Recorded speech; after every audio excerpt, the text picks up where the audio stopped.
Boa noite a todos. Meu nome é Felipe Mendes, médium e palestrante da Irmã Zarabatana, uma casa espírita na Tijuca, Rio de Janeiro. E mais uma vez trazemos nas sextas uma nova palestra para o nosso canal no YouTube, tal como fazíamos nas sessões de sexta-feira na nossa casa, que em função da pandemia está fechada nesse momento, mas certamente em breve retornará. Mas antes de começar a nossa palestra, quero convidar todos vocês a elevar o pensamento ao Mestre Jesus para fazermos uma prece inicial de abertura dos nossos trabalhos da noite de hoje. Meu bom Deus, Mestre Jesus, temos pela oportunidade de estarmos aqui mais uma vez na noite de hoje, agradecendo por tudo que nos foi dado até esse momento e pedindo a Ti, Jesus, que tenhamos uma noite de paz, de alegrias, de saúde, que possamos aprender um pouco mais, sempre estudando a doutrina espírita e nos melhorando, nos aperfeiçoando moralmente, para no dia do nosso retorno à pátria espiritual, nos encontrar aos nossos entes queridos, mas também aos seus anjos de guarda e aos nossos protetores. Que assim seja, com a graça de Deus. Meus irmãos, hoje é dia 12 de junho, dia dos namorados, um dia que tradicionalmente os casais se reúnem, né, para comemorar, saem para um jantar, trocam presentes, uma noite de muita alegria, uma noite de paixão, de amor, né? E aí, o tema de hoje tem muito a ver com o Dia dos Namorados. A gente quer falar um pouquinho hoje sobre alma gêmea.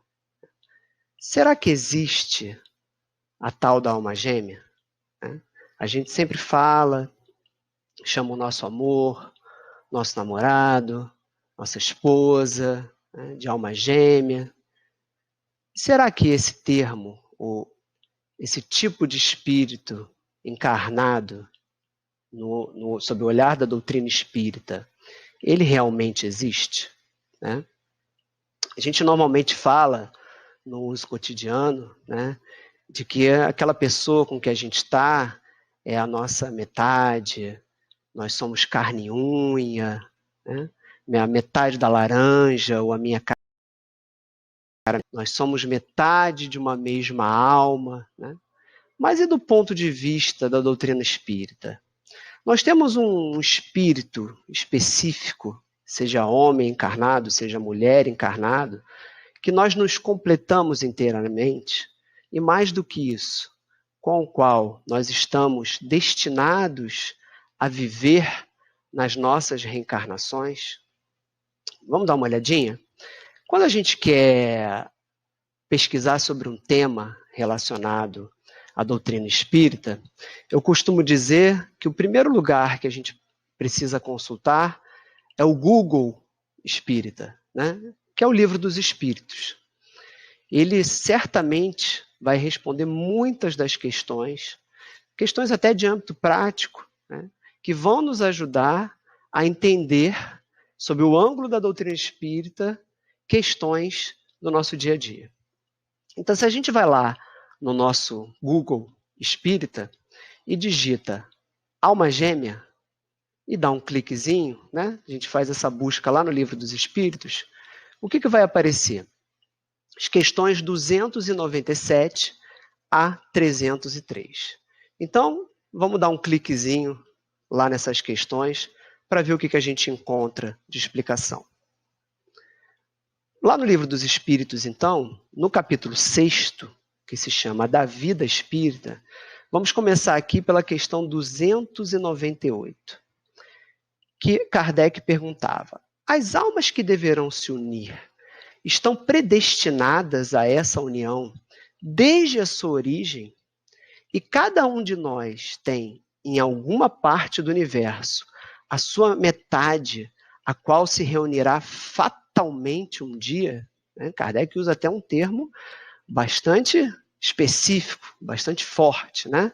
Será que nós temos, então, uma cara metade, uma alma que fatalmente vamos nos unir e que estamos predestinados a nos unir?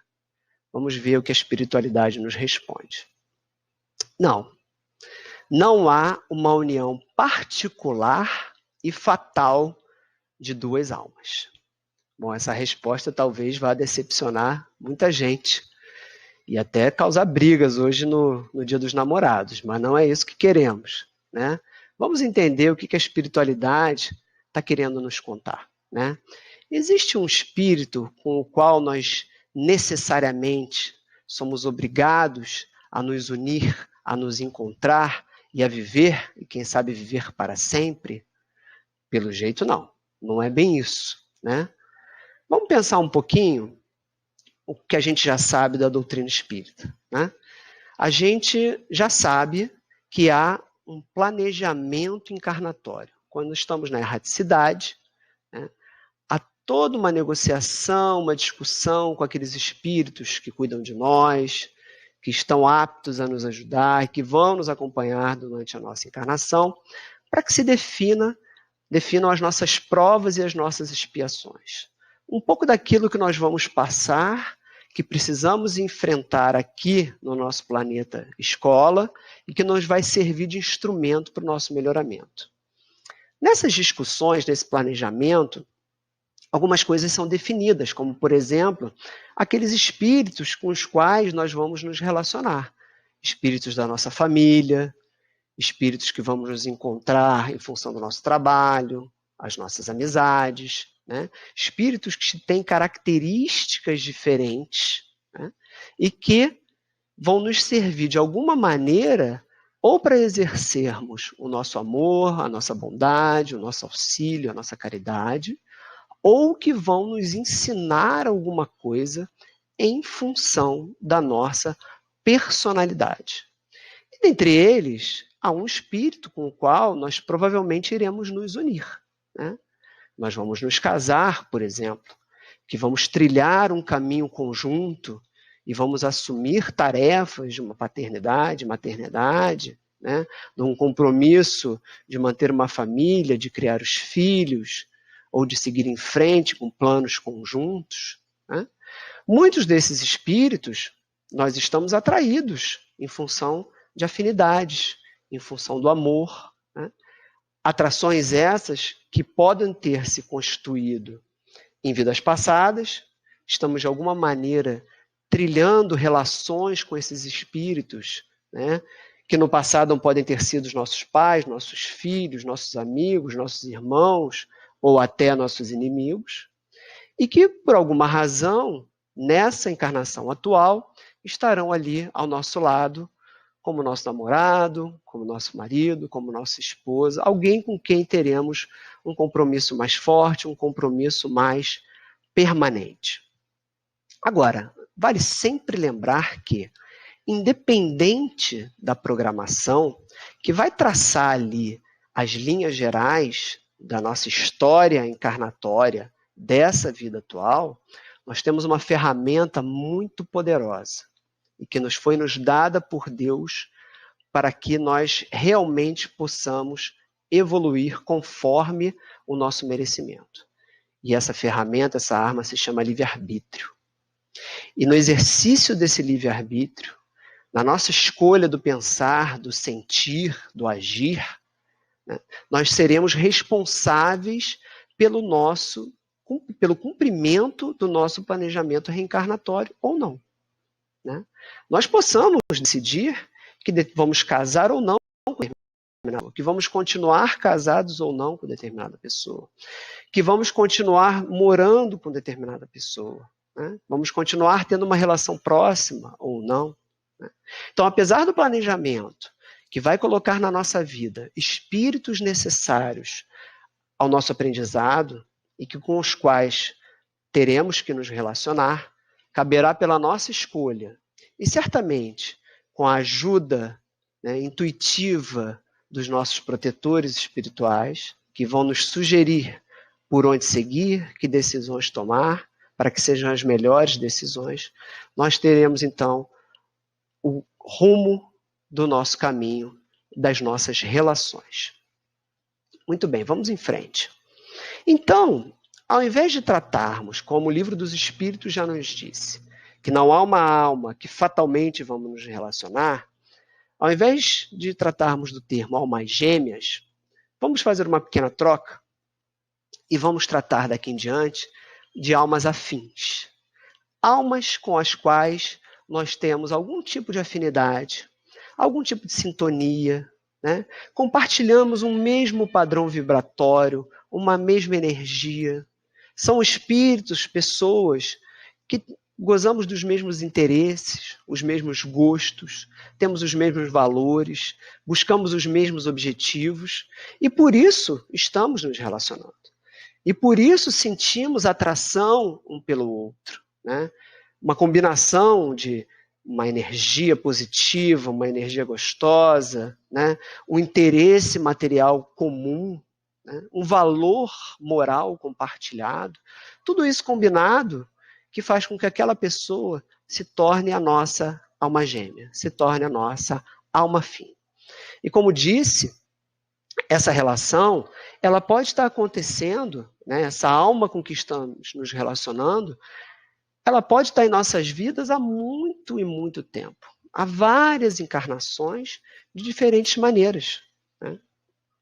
Vamos pensar que as almas afins com que nos relacionamos não necessariamente são só o marido, a esposa, o namorado, né?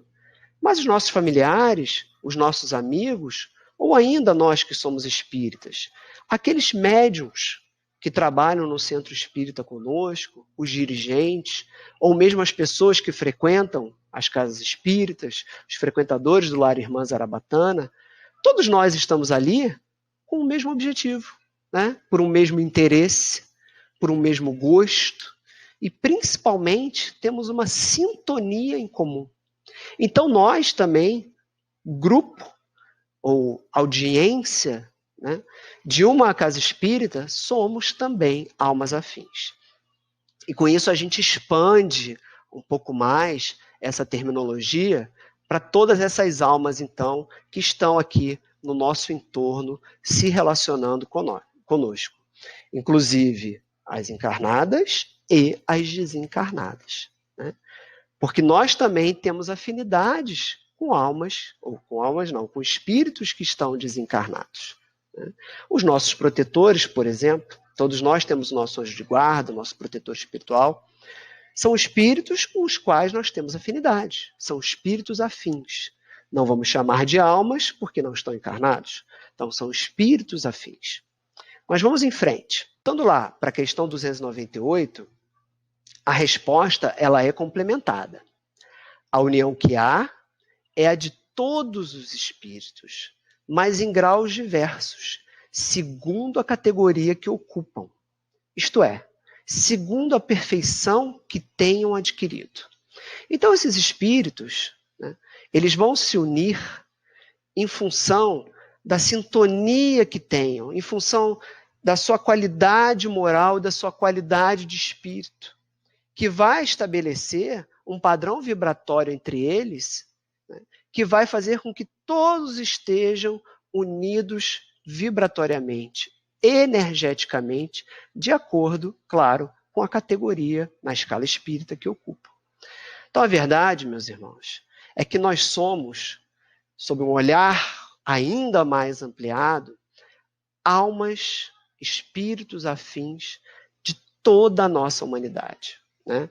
Podemos, é claro, aqui, enquanto espíritos encarnados, estarmos um pouquinho diferentes, né, nessa vibração, nessa sintonia, nessa qualidade moral que temos, né?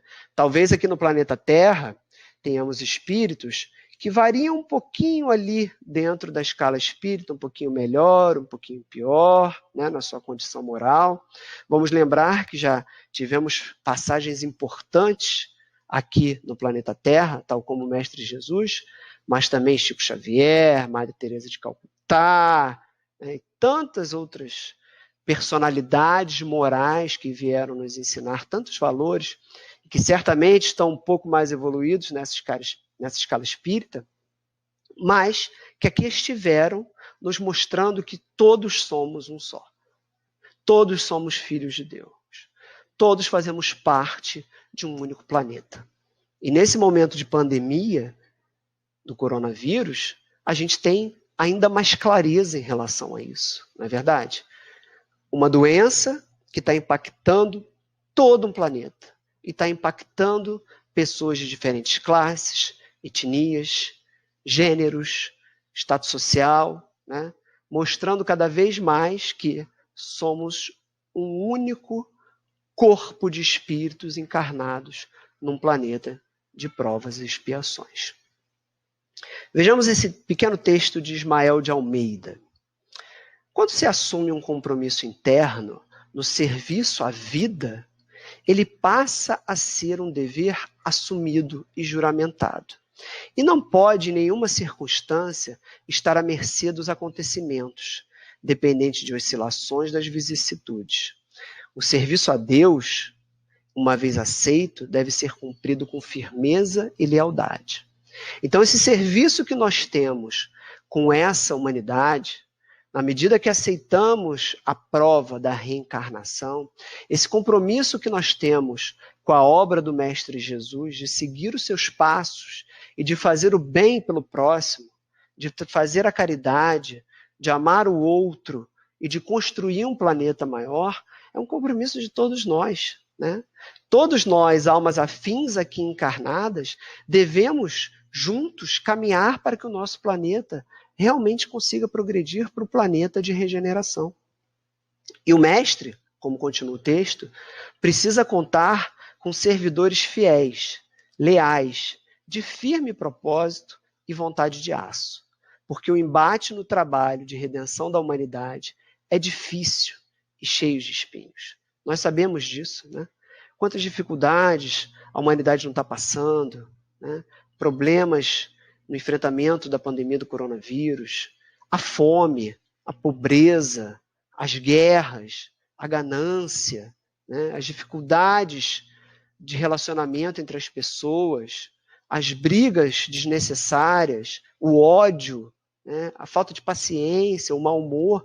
Quanta coisa, quanta dificuldade a gente tem na nossa vida e que a gente precisa estar com esse ânimo, com esse espírito, né, de esperança dentro de nós, né, e com os ensinamentos de Jesus que nos alimentam para continuar em frente e a entender o jeito que está a nossa humanidade, a cara com que ela está. E cada um de nós que assumiu esse compromisso com o Mestre, de que aceitou o desafio de aqui estar, nesse momento encarnado no planeta Terra, no dia de hoje, né, tem a responsabilidade de ser um servidor leal, de ter um firme propósito, de ter uma força, né, um alimento dentro de nós para vencer todos esses desafios, de maneira a construirmos uma humanidade de paz, de amor, de felicidade. Vamos em frente. Então, lembrando que tudo isso, todas essas dificuldades que estamos passando, é parte do tipo de planeta que estamos encarnados, né? Estamos aqui, conforme o nosso desenho, no segundo planetinha, um planeta de provas e de expiações. Um planeta escola, ou um planeta hospital, como muitos gostam de chamar, né? Um planeta que nos serve tanto de aprendizado, né, que todos os dias, nas nossas relações familiares, nas nossas relações de amizade, nas nossas relações com a comunidade, todos os dias quando saímos para a rua, né, temos que exercitar um pouco daquilo que o Mestre nos ensinou e aprender com o outro, aprender com a dificuldade do outro, aprender com a diferença que o outro tem de pensamento, de opinião, de escolha, de decisão, de atitude, né?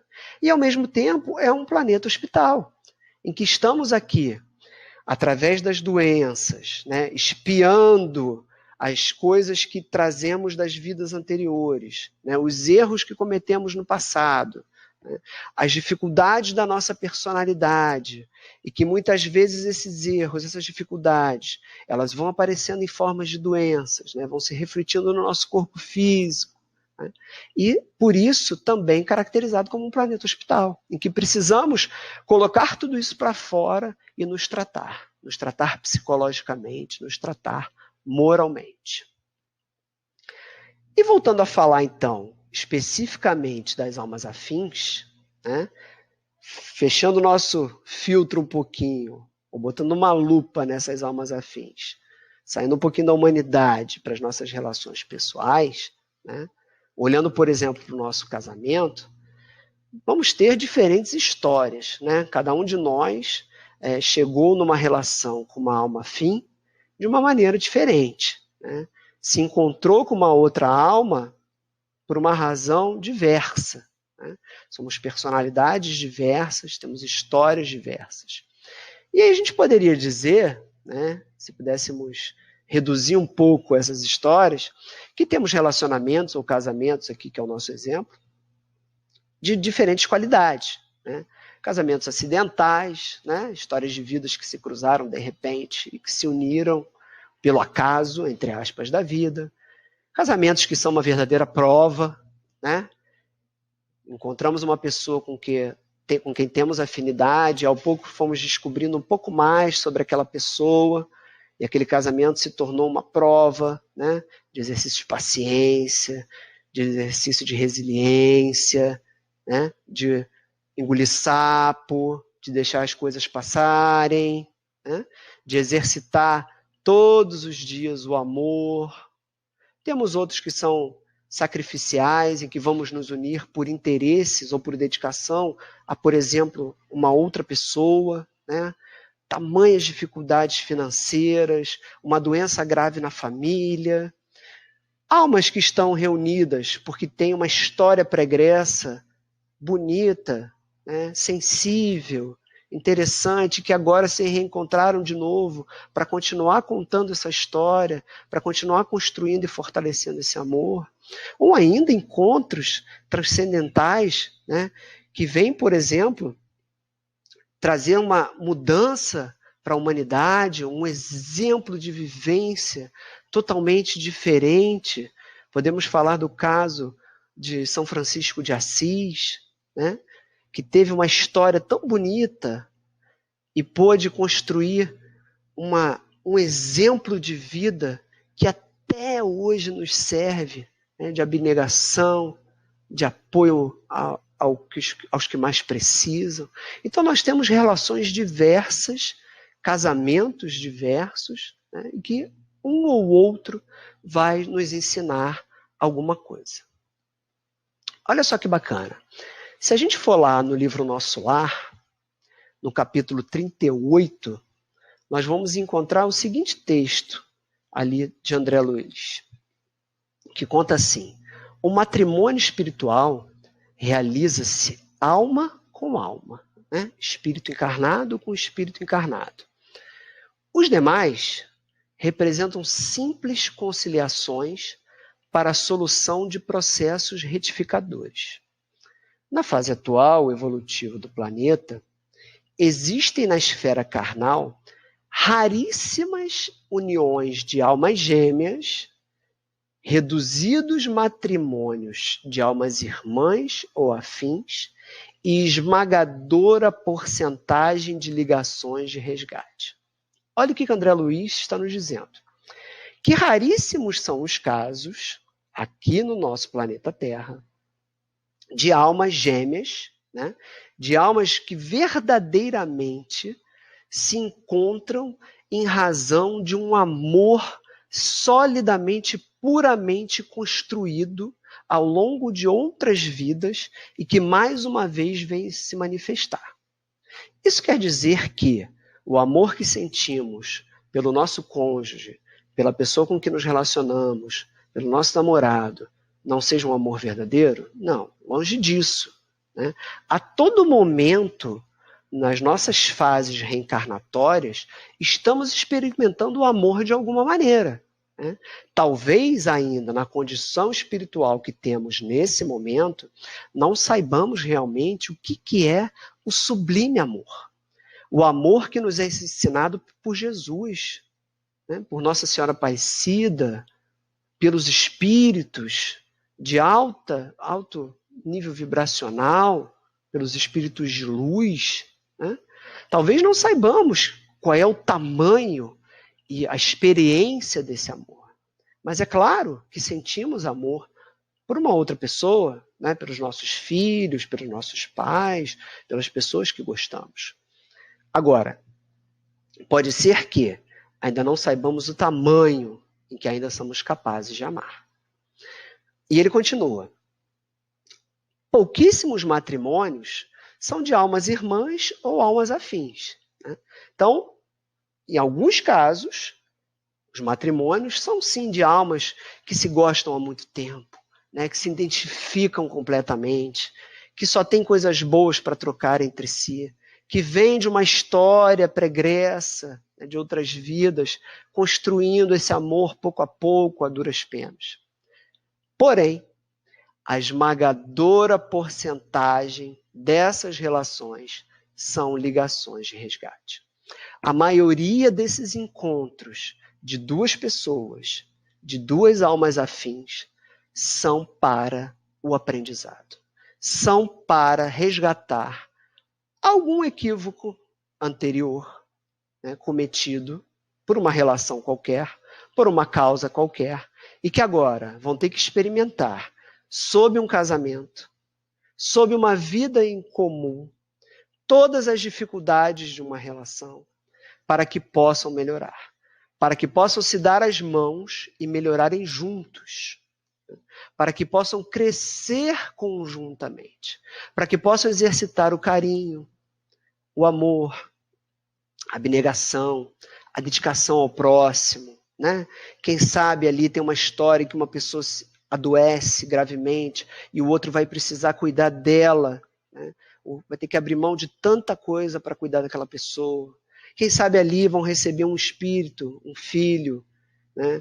Ou no momento de uma fase da vida de dificuldade financeira, ou quando são muito novos de idade, ou um filho especial, né? E vão ter que batalhar junto, construir tantas coisas juntos, né? Para que vencer essa dificuldade, para ajudar esse espírito que foi recebido, né?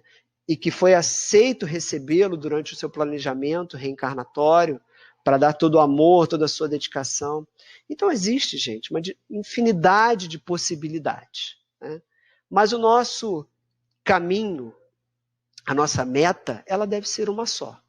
Construir uma vida de felicidade, construir uma vida de harmonia com essa pessoa que escolhemos viver, com essa alma afim, para que possamos encontrar a felicidade lá na frente. Vamos em frente. De volta ao Livro dos Espíritos, questão 297. Continua a existir sempre no mundo dos espíritos a afeição mútua que dois seres se consagram na Terra? Então as pessoas, elas se relacionaram aqui, se afeiçoaram, né, e desencarnaram. Essa afeição, ela vai continuar na erraticidade? Muito bem. Sem dúvida. Desde que essa afeição ela tenha sido originada numa verdadeira simpatia, né? Num sentimento legítimo, num sentimento puro, né? Seja uma relação verdadeiramente de amor entre essas duas pessoas, de dedicação, de troca, de respeito. Agora, a espiritualidade nos alerta.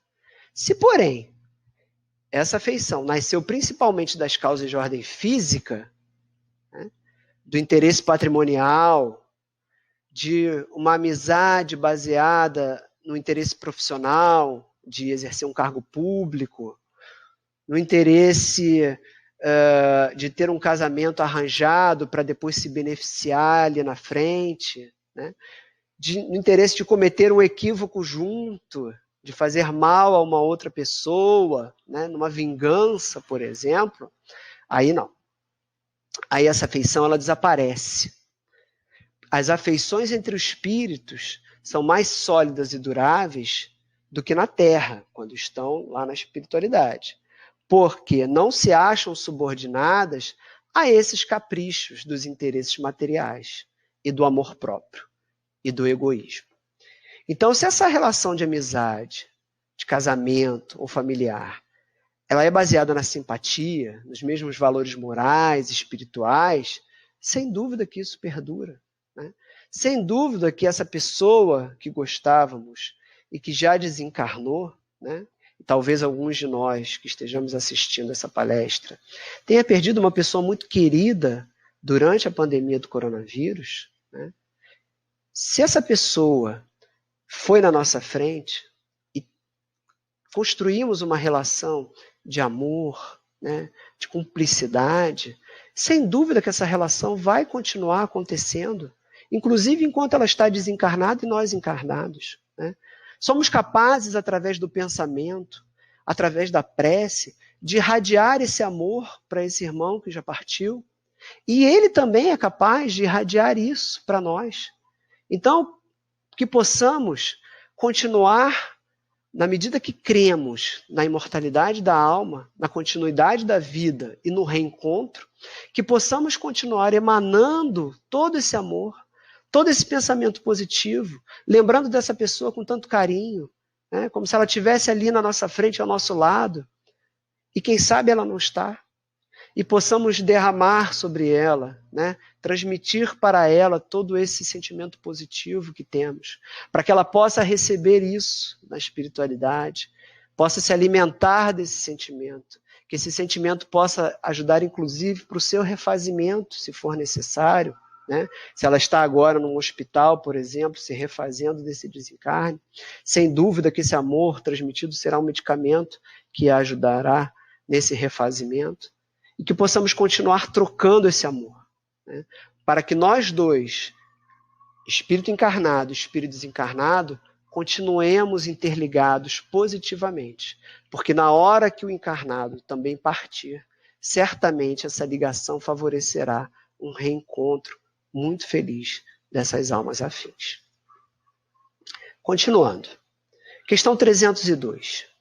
A identidade necessária à existência da simpatia perfeita apenas consiste na analogia dos pensamentos e sentimentos ou também na uniformidade dos conhecimentos que adquirimos aqui no planeta Terra?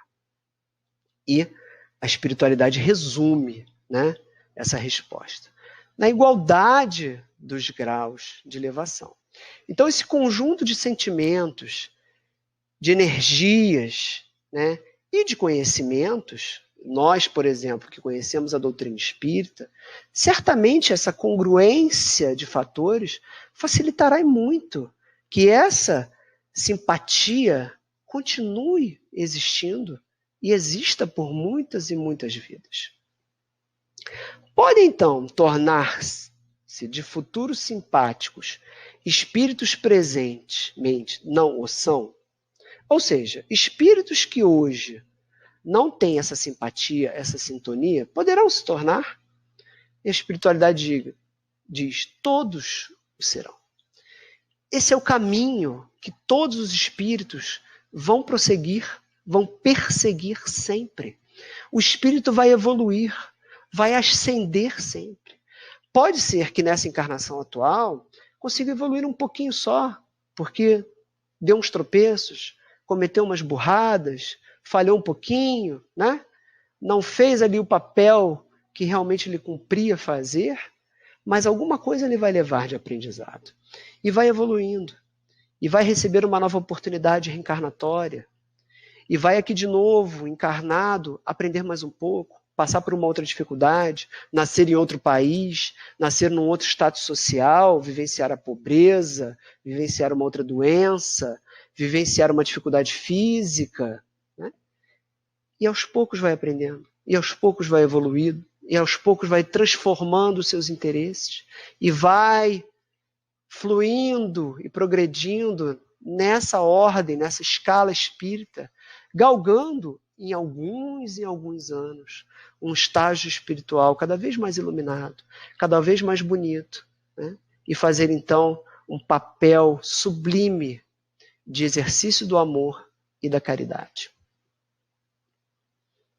Vejamos o que Emmanuel nos diz. Atingida então a culminância evolutiva, né, chegando lá no alto dessa escala, todas as expressões afetivas se emanam na conquista do amor divino. O amor das almas gêmeas, em suma, é aquele que o Espírito um dia sentirá pela humanidade inteira. Né? Deixaremos de ser esse Espírito que ama 1, 2, 10 da família, 20 da convivência, 30 da comunidade, para sermos um Espírito que amará indiscriminadamente qualquer outra pessoa, que amará a sua humanidade, que amará a natureza, que ajudará a tudo e a todos, e que dentro de si terá um amor tão grande que pensamento ruim, pensamento negativo ou atitude equivocada terá ali espaço para se manifestar. Somente bons sentimentos, somente boas atitudes, somente bons pensamentos emergirão de dentro desse espírito. Olha só esse texto de Dalton Campos e Andréa Lúcia. Não somos, então, metades de ninguém. Somos a metade do resto do universo. Um inteiro completo, que nasce para aprender, a evoluir e ser feliz. Não somos metades que se completam. Somos inteiros que se potencializam no encontro do amor como o outro. Somos espíritos, somos almas encarnadas inteiras, capazes de amar. E com tudo que aprendemos, com os ensinamentos do nosso querido mestre, que deu uma frase que nunca devemos esquecer: amai-vos uns aos outros, como eu vos amei, né? Possamos exercitar esse amor todos os dias, nas pequenas coisas, na nossa convivência dentro de casa, na convivência do nosso prédio, né, da nossa vizinhança, na relação com os nossos colegas de trabalho, na relação da nossa comunidade, do nosso país, do nosso planeta. Que possamos, nas pequenas coisas, exercitar esse amor incondicional que o Mestre Jesus nos ensinou. Meus queridos, assim terminamos a nossa palestra de hoje sobre alma gêmea ou almas afins. Aqui deixo o site do Lar Irmã Zarabatana para que possam buscar mais informações, incluindo o calendário das nossas palestras das sextas-feiras, as preces da nossa casa, informações dos nossos estudos. Tá? Também deixo o e-mail do Lar de Irmã Zarabatana para que todos possam enviar uma mensagem, uma dúvida, por exemplo, ou uma palestra que gostariam que nós apresentássemos numa futura sexta-feira. Tá bom? Eu agradeço muito a companhia de todos vocês nesse estudo. Felicito os casais pelos Dia dos Namorados, que possam exercitar esse amor que o Mestre Jesus nos ensinou.